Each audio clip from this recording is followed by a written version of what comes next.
Os baixos níveis de conhecimentos em finanças colocaram Portugal no último lugar do ranking de literacia financeira do BCE. Na reportagem especial desta semana tentamos perceber de que forma as escolas, os pais e as instituições podem agir de forma a promover comportamentos financeiros adequados, dos mais velhos aos mais novos.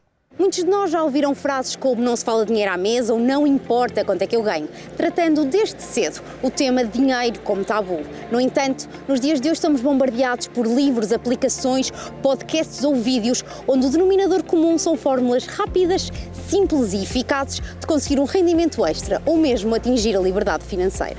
Mas a verdade é que dos mais novos aos mais velhos, a grande maioria não sabe gerir orçamentos, ler contratos ou fazer investimentos. Isto porque nunca se sentaram connosco para nos explicar termos como poupança, taxas de juro, créditos descobertos, investimentos, ações ou spread. Termos que parecem simples, mas que se podem tornar verdadeiras dores de cabeça. Segundo os dados divulgados pelo Boletim Económico do BCE, Portugal está em último lugar no ranking de literacia financeira da zona euro. Eu acredito que Portugal está, de facto, na cauda da Europa de literacia financeira por dois fatores. Primeiro, porque mesmo em termos de literacia em geral, Portugal continua na cauda da Europa. Portugal, em termos de fluxo, realmente é dos países da Europa com maior dinamismo em termos de capacitação das novas gerações, mas Portugal tem um lastro forte, tem um efeito de nível muito forte relativamente à instrução média dos portugueses. Portugal continua a ser o 27º país em 27 no que diz respeito à percentagem de adultos que concluíram o ensino secundário. Foi em 2008 que Portugal começou a desenvolver uma estratégia de educação financeira, na qual começou por identificar os comportamentos financeiros dos portugueses. E os resultados não foram os mais animadores. Baixos níveis de conhecimentos financeiros, reduzidos hábitos de poupança, dificuldades na avaliação e seleção de produtos e foram, por isso, criados objetivos, como o Plano Nacional de Formação Financeira, que pretende promover a adoção de comportamentos financeiros adequados.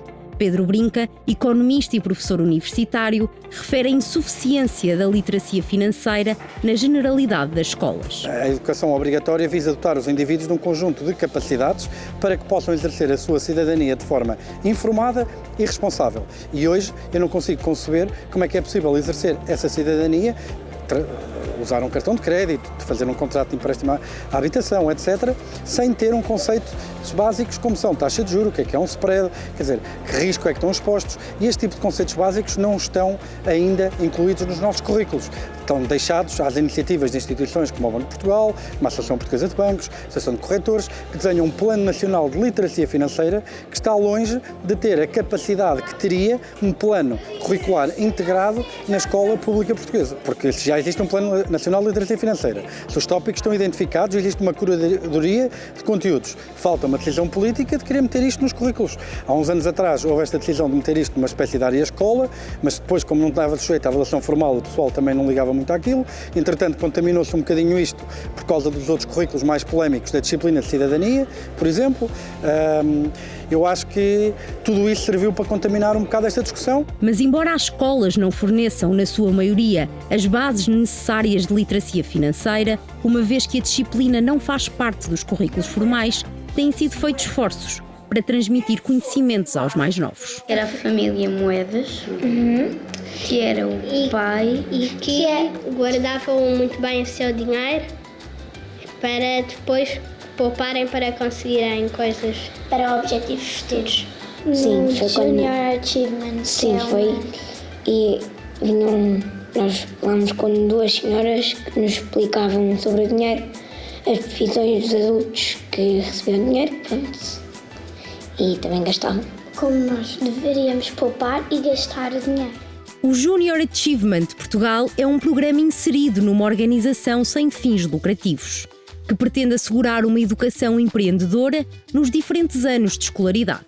Temas como a literacia financeira ou a preparação para a entrada no mercado de trabalho são abordados para que sejam desenvolvidas competências que normalmente não fazem parte dos programas formais. Nos tempos em que vivemos, cada vez é mais importante eles terem noção do que é ganhar dinheiro e de como devem investir E isto acontece, não, eles só têm esta noção de facto aqui no 4º ano, mas isto acontece na escola desde o início, desde que eles são muito pequeninos. A escola recebe o Junior Achievement, que é um projeto muito engraçado e que vem à escola a falar sobre isto de uma maneira muito lúdica, mas em que eles de facto aprendem como é que o dinheiro chega às mãos dos pais deles e como é que ele é distribuído ou redistribuído pela sociedade. Esta família Moedas que os tem vindo a acompanhar é um projeto super engraçado e eles acabam por aprender a brincar. As escolas não são as únicas instituições a ter um papel fundamental no ensino da literacia financeira. Aprendi com a minha prima, que ela é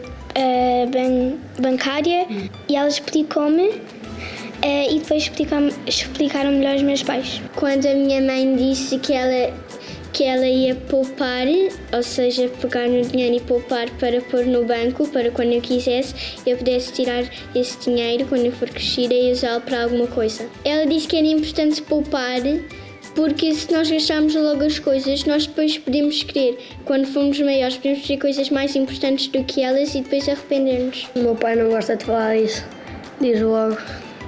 Que não se fala de dinheiro? Não. A minha mãe também, os meus pais também. Mas deve o tema ser trazido para cima da mesa? Devem os pais incluir as crianças na discussão financeira? Faz todo o sentido incluir as crianças. Aliás, quanto melhor preparados estiverem as crianças de hoje, melhores cidadãos vão ser no futuro em termos de tomarem melhores decisões financeiras para a sua vida. Portanto, envolver as crianças no espaço da família, falar de dinheiro, deixar que o dinheiro deixe de ser tabu, no fundo, porque em Portugal o dinheiro é tabu, não se fala de dinheiro em família, portanto trazer as crianças. E falamos aqui a partir dos 8 anos, mas nós podemos começar a falar de dinheiro logo que as crianças entram na primária, com conceitos simples, perceberem o que é que dá para comprar aquela moeda, o que é que dá para comprar aquela nota. Cada vez mais eu sinto que a escola e a família são uma equipa. Acho que estes pais novos, muito diferentes daqueles que eram quando eu comecei a dar aulas, estão mais sensibilizados para estas áreas. Há uma preocupação menor em exigir que os filhos memorizem tanta coisa, mas há uma preocupação maior em que eles tenham mais capacidades e ferramentas para lidar com o dia-a-dia. Isso não tenho dúvida nenhuma. Bárbara Barroso considera que para as famílias que possam dispensar uma semanada mesada, esta poderá ser uma ferramenta essencial. A preocupação da especialista em finanças pessoais centra-se mais na incapacidade dos próprios pais e deixa algumas dicas. Então basta ver o que dizem os dados do Banco Central Europeu. Se Portugal está na cauda da Europa e os testes e os estudos são feitos com adultos, não são feitos com crianças. Portanto, os pais não sabem como é que vão ensinar os filhos.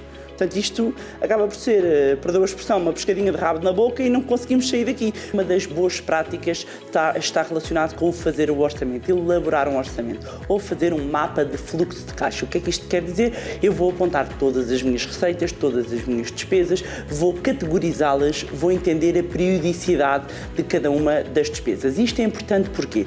Porque só sabendo para onde está a ir o meu dinheiro é que eu consigo detectar as ineficiências financeiras e consigo entender se existe margem em alguma categoria em que eu posso reduzir as despesas naquela categoria, aproveitar isso para poupança ou então canalizar para outras despesas. Quando nós fazemos o levantamento detalhado, temos muitas surpresas. Para quem não fez, e eu desafio os espectadores, os telespectadores a fazerem, mesmo, hoje em dia existem aplicações, para quem ainda preferir um caderno, para quem preferir também tem documentos de Excel em que pode apontar tudo, faça este exercício durante 2 meses, porque depois pode haver padrões diferentes.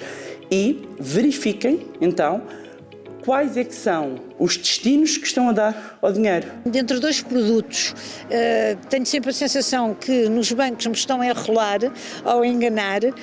Se tivesse esse conhecimento, felizmente em casa tenho 2 filhas economistas, em que de facto é que me dizem onde é que eu posso ou não posso, o que é mais seguro, o que é que não é mais seguro. Porque depois, quando somos lançados para o mundo real, digamos assim, quando já temos o nosso emprego, tentamos nós, se calhar, arranjar outras formas de fazer dinheiro, estamos assim um bocado perdidos e então acho que isto, sem dúvida, é uma coisa essencial no ensino, que não existe. Pronto. Se soubermos poupar, o dinheiro cresce. Se não fizermos contas, o dinheiro desaparece. Eu sou fã dos certificados da Forro e dos títulos de tesouro. É seguro. Os juros são baixinhos, mas está lá guardado e é seguro. E eu prefiro não arriscar, porque se tivesse muito dinheiro podia arriscar. Como tenho pouco, tenho que igual salvaguardar muito bem. Definir objetivos financeiros, orçamentar e chegar a uma taxa de poupança confortável para cada família, conhecendo os diversos produtos financeiros e os que melhor se adequam ao nosso perfil de investidor, são os passos essenciais a dar. Pedro Brinca refere algumas das formas de investimento que considera ser mais favoráveis. Neste momento parece-me que há poucos investimentos que sejam melhor do que amortizar a dívida. Todos nós, ou muitos de nós, temos dívida de cartão de crédito ou temos dívida de crédito à habitação. Quem tem cartão de crédito ou quem tem crédito à habitação, a taxa de juros variável, neste momento está a pagar 4, 5% de taxa de juros sobre esses empréstimos. No caso do crédito à habitação, estará a pagar 16, 17, 20% no que diz respeito ao crédito, ao cartão de crédito. Ora, eu consigo pensar poucos investimentos que rendam esse tipo de rentabilidades por ano. Para quem não tem dívida, neste momento existem alguns produtos, os depósitos a prazo, as taxas de rentabilidade têm subido, em Portugal são das mais baixas da Europa, mas têm subido de forma consistente nos últimos meses. Também temos a opção dos certificados de aforro, temos algumas opções que têm a ver com a compra para os investidores mais sofisticados, aqueles que conhecem um bocadinho melhor, de ETFs que tentam replicar o que é o funcionamento da economia do planeta todo. Tudo isso são instrumentos de poupança de relativo baixo risco e que podem proporcionar alguma rentabilidade acima do que é a rentabilidade do dinheiro no bolso, que essa é nula ou negativa se pensarmos no efeito da inflação. Raul Afonso, economista, refere a paciência como um dos ingredientes mais importantes na hora de rentabilizar dinheiro e descarta os jogos de sorte como formas de investimento. Investir é quase como ver a relva a crescer, é uma seca. Um bom investimento é quase como ver uma relva... que ninguém gosta de ver a relva a crescer. Mas esses é que são os bons investimentos. Porquê? Porque eu defini qual é que é o meu objetivo, eu poupei para esse objetivo e fui investindo todos os meses para esse objetivo. A lógica de querer ser milionário num dia, isso normalmente está correlacionado com menores conhecimentos de investimento, ou seja, esta coisa da pessoa é muito conservadora no seu dinheiro, tem tudo nos depósitos, mas depois investe aqui um bocadinho com a perspectiva de ser milionário. As raspadinhas e o Euromilhões são dados como exemplos de baixíssima probabilidade de ganhar dinheiro, não fazendo por isso sentido para Raul esse gasto sem qualquer garantia de retorno. Este género de jogos são altamente nocivos, quer dizer, porque alguém que se vicie vai acabar por perder uma quantidade bastante significativa de dinheiro. Para lhe dar um exemplo, se uma família gastar cerca de 10 euros por semana em raspadinhas ou euromilhões ou o que seja, que muita boa gente gasta, estamos a falar cerca de 40 euros por mês, se investíssemos isso a 40 anos, a pessoa acabaria, no final dos 40 anos, com cerca de 250 mil euros, mais coisa menos coisa, de património. Em Portugal, pelo menos 100 mil pessoas apresentam sinais de vício nas raspadinhas. Os dados foram divulgados pelo Conselho Económico e Social.